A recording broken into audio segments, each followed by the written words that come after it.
반갑습니다. 한국사의 해설의 품격 언어사학도 해fun사입니다. 자, 이번 영상에서도 제가 만든 한눈거 풀인 하얀국사 오늘의 문제 3월 5일자 해설하도록 하겠습니다.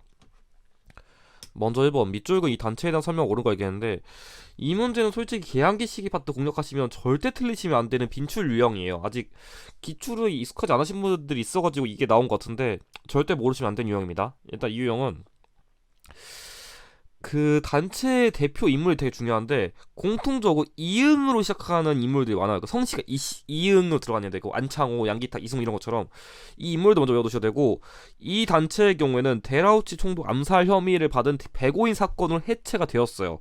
아울러 이 단체는 대성학교와 오산학교라는 민족학교를 만들었거든요. 이 안창호, 이승우 선생님이. 그래서 이걸 보고서 애국개명운동 단체의 신민회를 유치했어야 돼요. 근데 애국개명운동 단체를 내면은 거의 보안회 아니면 신민회를 거의 낸다고 보셔도 됩니다. 그래서 정답은 여기 있는 계몽소설 보급 위해서 태극서가 운영했다. 그리고 약간 돈을 벌기 위한 그런 회사로서 자기 회사를 운영했다. 약간 이승훈 선생님이 연결된 것도 있는데, 그 태극서가 자기 회사도 좀 빈출 키워드란 거 알아두시고, 여기서 지금 일제 항모제 개각권 요걸 저지시킨 이게 보안의 키워드인데, 보통 애국개몽운동 단체를 내면 거의 이 둘 중에서 내니까 얘네 둘 키워드를 가장 우선적으로 외워두신 게 좀 문제풀이에 도움이 될 겁니다.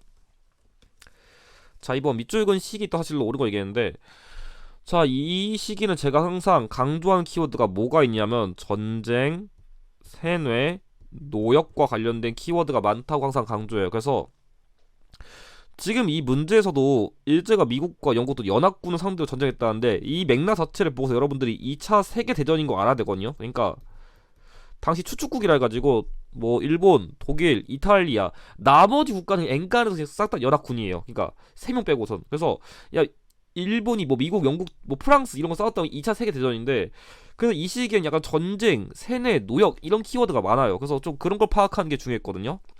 1930년대 후반 이후는 약간 좀 전쟁 관련된 키워드가 엄청나게 많이 나온다는 걸 기억해 두시면 뿌리에 도움이 될 거예요. 그래서 정답 키워드 경우에는 여다도시 급노령으로 한국의 여성들이 강제 동원됐다는데, 이게 약간 노역과 관련된 키워드가 뭔가 징용제, 여다도시 근로령, 몸빼바지 입었다, 약간 이런 것들이 약간 1930년대 후반 이후에 약간 노역 관련된 키워드다. 그렇게 이해하시면 풀이에 도움이 될 것 같습니다. 정답은 3번이에요. 3번 가 부대에 대한 설명을 옳은 거 있겠는데, 자, 이 문제의 경우에는 여러분들이 먼저 여기에 있는 민족혁명당을 창립했다, 이게 중요하거든요. 여기에 5개의 정당이나 단체가 들어왔었는데 그 중에 하나 포함된 게 일단 의열단이에요. 그래서 약간 의열단 계열 관련된 부대인 걸 알아두셔야 되고, 일단 이 단체는 1938년에 만들었다. 그리고 지난해 한국광복군의 일부 군대가 편입되었다. 그래서 대충 지도를 그리면은, 그러니까 여기서 일부 군대는 조선 의용대로 개편되고 일부 군대는 한국 광복군에 편입되었거든요. 그래가지고 그걸 바탕으로 여러분들이 조선 의용대인 걸 유출했어야 됩니다.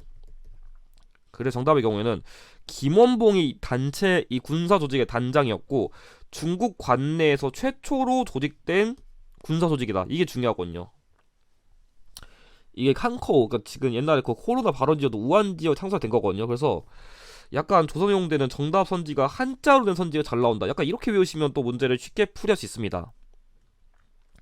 4번 가 전쟁 중이 또 사실로 옳지 않은 걸 얘기했는데, 자, 이 문제의 경우에 뭐 군사 분계선, 뭐 비무장지대 이런 것도 다룰 수 있긴 한데, 사실 제일 쉬운 키워드는 1953년에 판문점에서 체결된 정전협정, 이걸 보고서 6.25 전쟁인 걸 유추했어야 돼요. 이게 현대사에서 최근에 거의 빈출 유형이라 반드시 풀어두신 게 중요할 것 같은데, 솔직히 여러분들이 여기는 선지만 제대로 보셨었더라도 어차피 옳지 않은 유형이니까 선지 한 2개만 비교해도 이거 6.25 전쟁이구나. 사실 더 쉽게 생각하면은, 이게 지금은 오늘의 문제라서 그렇지, 이게 한능검으로 내면은 문제가 40번대 나오거든요. 그러니까 40번대에서 전쟁 내면 그냥 사실상 99%는 얘라 보셔도 되긴 해요, 진짜.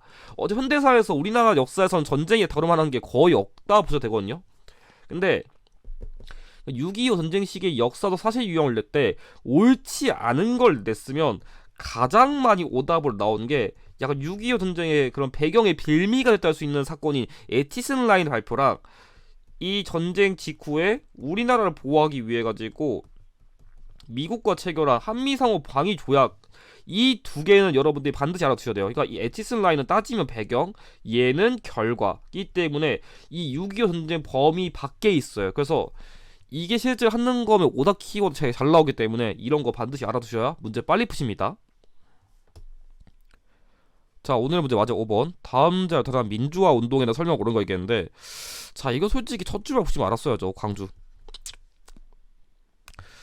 뭐 굳이 더 읽어보면은 공수부대를 발표했다. 그러니까 계엄군이 들어왔다는 내용이랑, 뭐 광주 시민, 광주고. 사실 이거는 민주화 운동은 크게 4개 3가지인데 4.19 혁명, 5.18 광주 민주화 운동, 6월 민주항쟁인데 지역이 대놓고 언급되는 건 얘밖에 없어요. 그래서 사실 그냥 광주 보자마자 5.18 광주 민주화 운동인가? 이렇게 풀었으면 이 문제는 바로 풀 수 있는 문제입니다. 대놓고 지역을 줘가지고 조금 쉽게 풀 수 있는 문제였어요. 자, 2번. 허정 과도정부가 출범한 계기가 된 건 4.19 혁명, 한일국교 경상화에 반대한 건 6.3 시위, 후원철폐 독재 사동일 9월 내세운 건 6월 민주항쟁, 3.15 부정선거에 항의하며 시위가 시작된 건 4.19 혁명, 관련 기록물이 유네스코 세계 기록유산 등재됐다. 그래서 이 5.18은 약간 독재 정권에 저항한 민주화 운동의 모범 사례로서 약간 동아시아 국가들의 민주화 운동에 영향을 주었다는 평가를 세계적으로 인정을 받아가지고 관련 기록물이 세계 기록유산으로 등재가 되었습니다. 그래가지고 정답은 5번이 됩니다. 자, 그럼 이것으로 오늘의 문제 해설을 마치도록 하겠습니다. 영상의 내용이 도움이 되셨다면 좋아요와 구독을 부탁드립니다. 감사합니다.